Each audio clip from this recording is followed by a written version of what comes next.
Hi folks, my name is Vivek Bhatia. This is a demonstration of my final project for the course CSCI E-72 for fall 2020 semester. For my final project, I decided to do an implementation of 3D metaballs slash marching cubes with a touch of environment mapping. Before we dive into the application, I think it'd be wise to talk a little bit about the theory of what metaballs and marching cubes actually are. So I have a README on my page, which I'd encourage everyone to read, but I'll give a small summary of what it outlines. So metaballs are simply put n-dimensional isosurfaces. So an example of a metaball is shown over here, borrowed from Wikipedia. If you have two kind of spherical objects which are in close proximity, as they come together, they sort of meld into each other, and that's what characterizes a metaball object or from any other spherical objects. And you can see as you kind of bring the two objects together, they kind of merge into a single object of surface, single surface object. In this particular implementation, we've modeled metaball as a spherical point charge, where each kind of object or metaball has a center location and an electric charge. And if we have these two inputs, what we can do is calculate what we call as an electric field at any given point in a 3D space using this function, which is provided over here, where very close to the center of the charge we have electric field which is close to infinity. And it drops off pretty steeply with an inverse of over r square as we keep moving away from the center of the charge.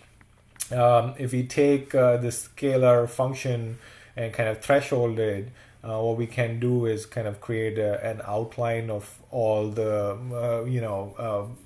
points in our grid which lie above that threshold, and that's what we use to draw our isosurfaces.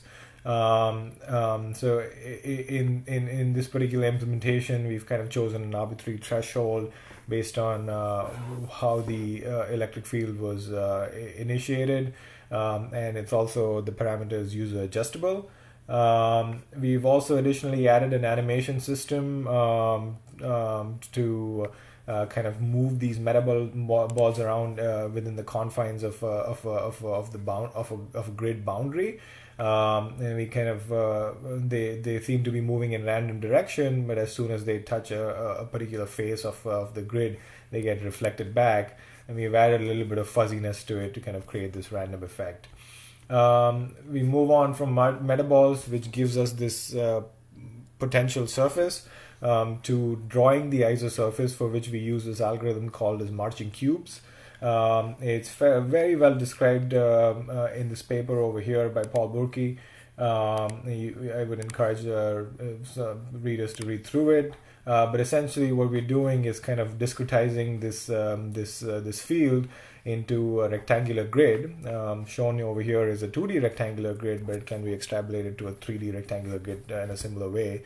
And all we're doing is going over each cell in this rectangular grid and each vertex in the cell and sampling the scalar grid at that particular location. And if vertex lies inside this set threshold, we consider it to be inside the surface, and if the vertex has a value which is lower than the threshold, then we consider it to be outside the isosurface. We take all these cells where we have a combination of vertex which are inside and outside the shell, inside the isosurface, and then we can we use that to create an outline of the isosurface. Fortunately for us, most of this part of the algorithm essentially is a lookup table. So as long as you have a set of vertices which you've decided which lie within the isosurface, you can use this lookup table to find these set of triangles which can help you create this isosurface. In this implementation, we've kind of discretized the grid into n cubes, where n is a user adjustable parameter. We additionally compute all these vertices and also use the scalar field to dynamically compute the normals for each vertex. and the colors for each vertex, and pass them to OpenGL using a vertex buffer object.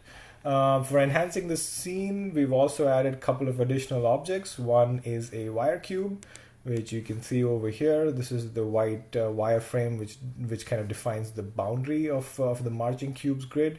You can also turn it off and on, shown over here. And this is modeled as a simple cube and drawn in wireframe mode without any textures. Additionally, we also have what is called as a skybox or as a cube map. It's a combination of 6 images of surrounding environment, which when rendered onto the screen kind of give you the appearance that you're in a large environment, although what it actually is you're inside a cube. So the skybox over here is this texture which you're seeing in the background, which looks as if gives a larger than life view of the scene. Essentially, what it is a bigger cube around this tied around the scene. There is additionally a text renderer which dynamically renders text onto the screen. You can see over here to the left there's some instructions on camera controls. To the right, it shows you the user interface, states of particular animations and such, and also statistics such as the frames per second. This is dynamically rendered onto the screen per frame. So if you turn the wire cube off, it tells you that there's no longer rendering a wire cube. You can also toggle whether you're filling in the polygons or you're drawing in wireframe mode. You can turn off the ball movement. Now the animation of the balls is stopped. It's just auto rotating, which you can stop as well, and now the balls are kind of stuck in space. We can also control, if you turn back the animation, we can also control the resolution of the grid, make it either slightly larger, which is pretty high in this case anyways, and you can see that's the reason, since all this computation is being run per frame, the frames per second is fairly low, because you're doing a lot of computation on the CPU to compute these isosurfaces every single frame. If we reduce this resolution, you can start seeing a drastic improvement in the frames per second. Although you see, if you zoom in, particularly in this mode, you can start seeing the spheres kind of losing the resolution as you start reducing the size of the grid. There's also a functionality to reduce or increase the threshold, which as you keep increasing the thresholds, it now requires, it kind of reduces the size of the spheres, and now requires a bigger value to kind of meld these surfaces together. And as you start kind of reducing them, you'll see all these objects start becoming a little more blobby, and this is also user adjustable.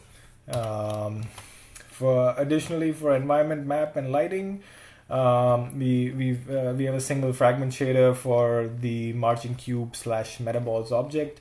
And there are 4 different modes which we support. One of them, which we've already shown, is environment reflection, where essentially what you're doing is you're taking the normals of these metaballs and computing a reflection vector, and using that reflection vector to sample coordinates from the texture, which in our case is a skybox.